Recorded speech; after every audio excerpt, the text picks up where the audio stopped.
مسعود کے بیانات کے لیے مفتی صاحب کے آفیشیل چینل مفتی طارق مسعود سپیچز کو سبسکرائب کریں۔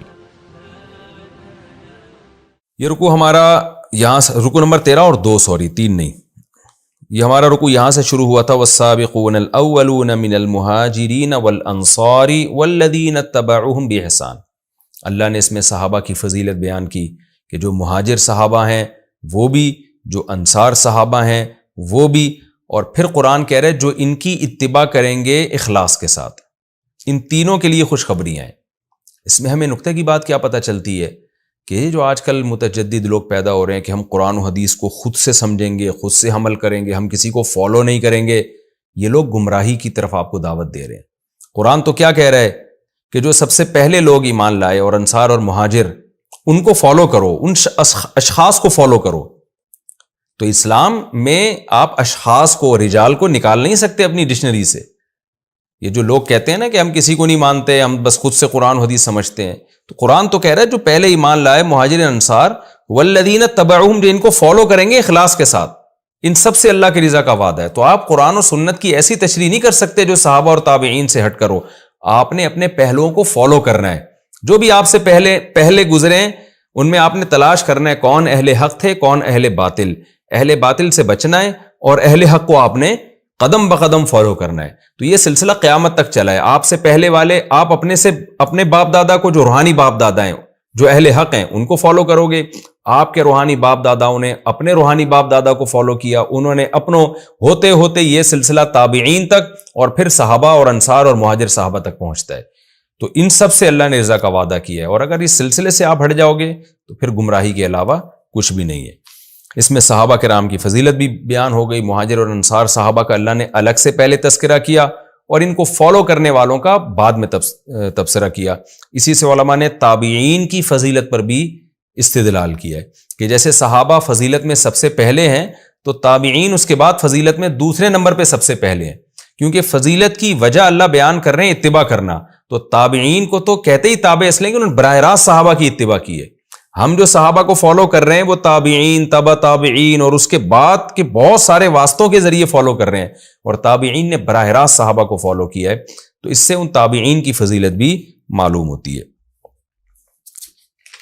ایک بات تو یہ پتہ چلی ہمیں۔ دوسری بات، قرآن نے کہا کہ بہت سے منافق ایسے ہیں جن کو تم نہیں جانتے۔ اس سے ہمیں پتہ چلتا ہے کہ آج ہمارے ہاں بھی ایسے بہت سے دشمن ہوں گے جن کو ہم نہیں جانتے۔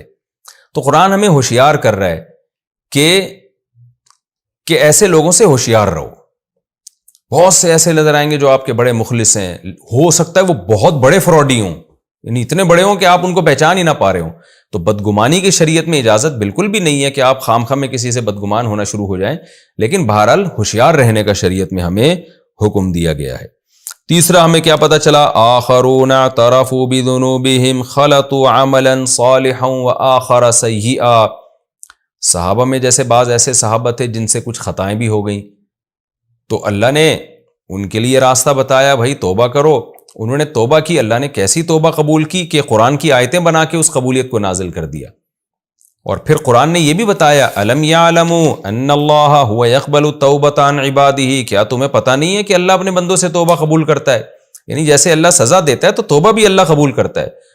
تو دیکھیں ہم تو اس مقام پہ نہیں ہیں صحابہ کے جو والسابقون الاولون میں اپنے آپ کو لے کر آئیں کہ جو ہر موقع پہ نبی کے ساتھ تھے، ہم سے تو بڑی کوتاہیاں ہوئی ہیں۔ تو ہمارے لیے بھی ان آیتوں میں اللہ نے ایک امید کی بات کی ہے۔ وہ امید کی بات یہی ہے کہ بھائی ہم سے اگر خطا ہوتی ہے تو ہم توبہ کر کے اللہ کو منا لیں۔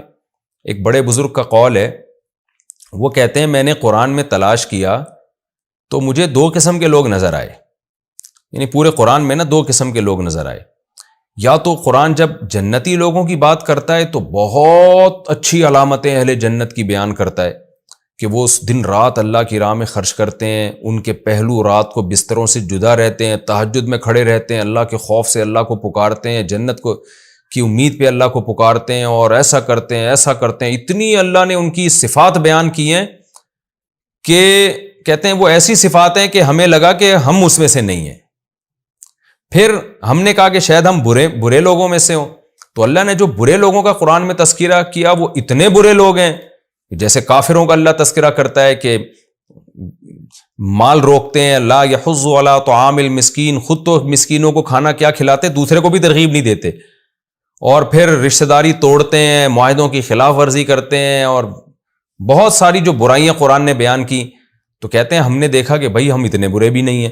تو ہمیں ایسا لگا کہ اللہ نے ہم جیسے لوگوں کا تو قرآن میں تذکرہ نہیں کیا. تو پھر انہوں نے کہا یہ والی آیت ایسی ہے جس سے پتہ چلتا ہے کہ اللہ نے ہم جیسوں کا بھی قرآن میں تذکرہ کیا. وہ کیا ہے؟ آخرون اعترفوا بذنوبہم خلطوا عملا صالحا وآخر سیئا. یہ کچھ ایسے بھی ہیں جو ملے جلے کام کر رہے ہوتے ہیں، اچھے بھی کر رہے ہوتے ہیں، برے بھی کر رہے ہوتے ہیں.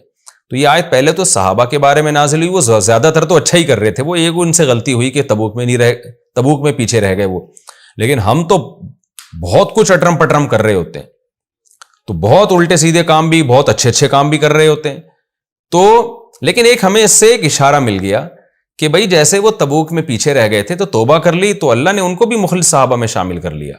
تو ہم سے جتنے بھی برے کام ہو جائیں، توبہ کر کے ہم اللہ کو منائیں اور اللہ کو راضی کرنے کی کوشش کریں، تو اللہ ہمیں بھی نیک لوگوں کی فہرست میں شامل کر لے گا. کیونکہ قرآن نے کیا کہا؟ صلی اللہ یتوب علیہم، توبہ کرو گے تو اللہ سے امید ہے اللہ تمہاری توبہ قبول کرے گا. تو امید کا مطلب میں نے بار بار بتایا یہاں یقین ہی کے معنی میں ہوتا ہے، تو اللہ ہمیں بھی ان لوگوں میں شامل کر لے گا. تو اس میں ہمارے لیے بڑی ایک امید کی بات ہے. ایک اور علمی نکتے کی بات کیا پتہ چلتی ہے؟ صدقۃ تطہرہم. پتہ چلا اگر آپ سے کوئی غلطی ہو جائے، آپ توبہ کریں تو توبہ بھی کریں اور کچھ صدقہ بھی دیا کریں. صدقے سے اللہ کا غضب کم ہوتا ہے، صدقے سے اس گناہ کے جو سائیڈ ایفیکٹ ہیں اس کے بھی ختم ہونے کا پورا امکان ہوتا ہے. تو اس لیے اس رکوع میں ہمیں یہ بھی پتہ چلتا ہے. اور اس میں ایک اور اہم نکتے کی بات پتہ چلتی ہے کہ اللہ تعالیٰ نے 3 صحابہ کی جو توبہ قبول کی تو فوراً اعلان نہیں کیا، بلکہ کیا کہا؟ مرجون لامر اللہ اما یعذبہم و اما یتوب علیہم، کہ ان میں چند کو مہلت دی جا رہی ہے، اللہ فیصلہ کرے گا کہ عذاب دینا ہے یا توبہ قبول کرنی ہے. حالانکہ اللہ نے تو فیصلہ کرنا تھا توبہ ہی قبول ہی کرنی ہے، کیونکہ اللہ کا وعدہ ہے توبہ اللہ قبول کرتا ہے. لیکن ان کو اناؤنس کیوں نہیں کیا جا رہا؟ اس میں تربیت کا ایک عنصر ہے. تو اس میں یہ ہمیں سبق ملتا ہے کہ اپنے ماتحتوں کی غلطی پر اگر وہ سوری کرتے ہیں تو ہمیشہ فوراً معاف نہیں کرنا چاہیے. بعض دفعہ اگر آپ کو یہ خطرہ ہے کہ میں نے فوراً معاف کر دیا نا تو یہ دوبارہ یہ غلطی کرے گا، تو تھوڑا سا اس کو ڈیلے بھی کر سکتے ہیں، تھوڑا سا آپ ناراض ہو سکتے ہیں، روٹ سکتے ہیں، تاکہ اس کی تربیت ہو. تو یہ تربیت کا بھی ہمیں ان آیتوں سے پتہ چلتا ہے کہ اگرچہ آپ کے دل میں یہ ہو کہ میں اس کو سزا نہیں دوں گا، لیکن بچوں کی تربیت کے لیے، ماتحتوں کی تربیت کے لیے تھوڑا ناراض ہو جانا، روٹ جانا، تھوڑی سی سزا دے دینا، تاکہ ان کو ان کے دل میں اس برائی بیٹھ جائے کہ یہ بہت برا کام ہم نے کیا. اگر آپ کوئی غلطی کرے اور معافی مانگے فوراً معاف کر دیں تو ہو سکتا ہے اس کے دل میں اس غلطی کی برائی ختم ہو جائے، وہ سمجھے یہ تو ہلکا پھلکا کام ہے، جب کرو معافی مانگو تو معاف ہو جاتا ہے. تو ہمیں یہ بھی ایک اس سے سبق ملتا ہے. اور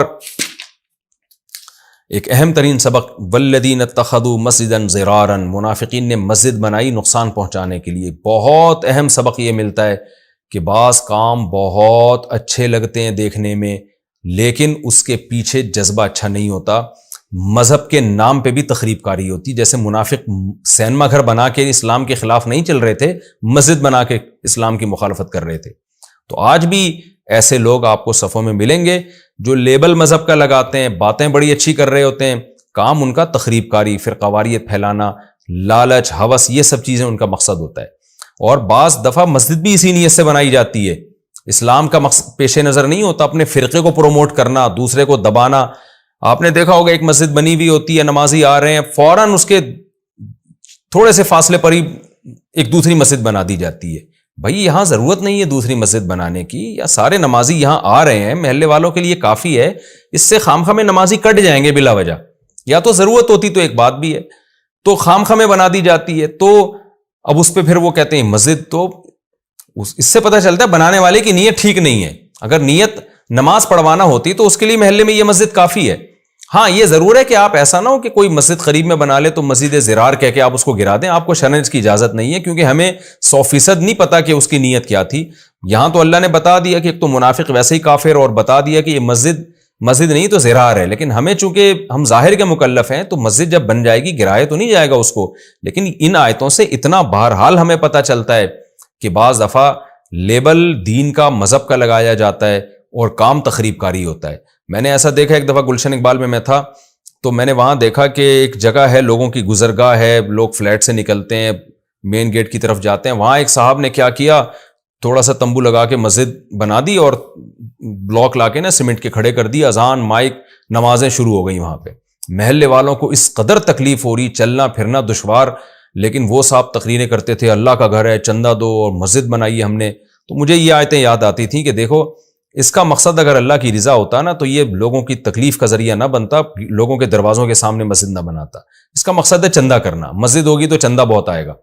تو بک رہی ہوتی ہیں آج بہت سے چندہ خور کیا کر رہے ہیں, مسجدیں خرید رہے ہیں, کیونکہ مسجد خریدیں گے 5 لاکھ میں, 10 لاکھ میں, 15 لاکھ میں, 5 کروڑ میں مسجد خریدی, اس کے بعد پھر ان کو پتا ہے کہ اب مسجد کے نام پہ چندہ, ایسے فراڈ ہو رہے ہیں. مسجد خریدی یا کروڑوں روپے لگا کے مسجد بنائی, اور مقصد کیا ہوتا ہے کہ جب میں یہاں آؤں گا تو چندہ بھی ہوگا تو آدھا خود رکھوں گا, آدھا مسجد پہ لگاؤں گا. تو یہ سارے کام اس دور میں بھی ہو رہے ہیں بھرپور طریقے سے, مدرسے کے نام پہ بھی ہو رہے ہیں, یتیم خانوں کے نام پہ بھی ہو رہے ہیں. آپ نے دیکھو کتنے سیاستدان ٹرسٹ بناتے ہیں بلیک منی کو وائٹ کرنے کے لیے, ہوتا تو وہ ٹرسٹ ہے, سارے اس کے آداب اور اصول ٹرسٹ والے ہوتے ہیں, لیکن پیچھے نیت کیا ہوتی ہے, بلیک منی کو وائٹ کرنا. تو یہ ساری بدماشیاں آج بھی ہو رہی ہیں. تبھی قرآن نے منافقین کے اس عمل کو بڑے اہتمام سے بیان کیا. تو ہمیں اس میں ہوشیار رہنا چاہیے, صرف مسجد کا یا مدرسے کا لیبل نہیں دیکھنا چاہیے, دیکھنا چاہیے کہ اس کا بنانے والا واقعی کیا مذہب کے ساتھ مخلص بھی ہے. ایسا تو نہیں ہے کہ اپنے چندوں کے لیے بنا دیا اس نے, یا بے روزگار ہو, کہیں سے کھانے کا انتظام نہیں ہو رہا تو اس نیت سے بنا دیا. تو یہ سب چیزیں ہمیں دیکھ کے تعاون کرنا چاہیے. صرف مسجد یا مدرسے کا لیبل دیکھتے ہی آپ چندے پھینکنا شروع کر دیں, یہ طریقہ مناسب نہیں ہے.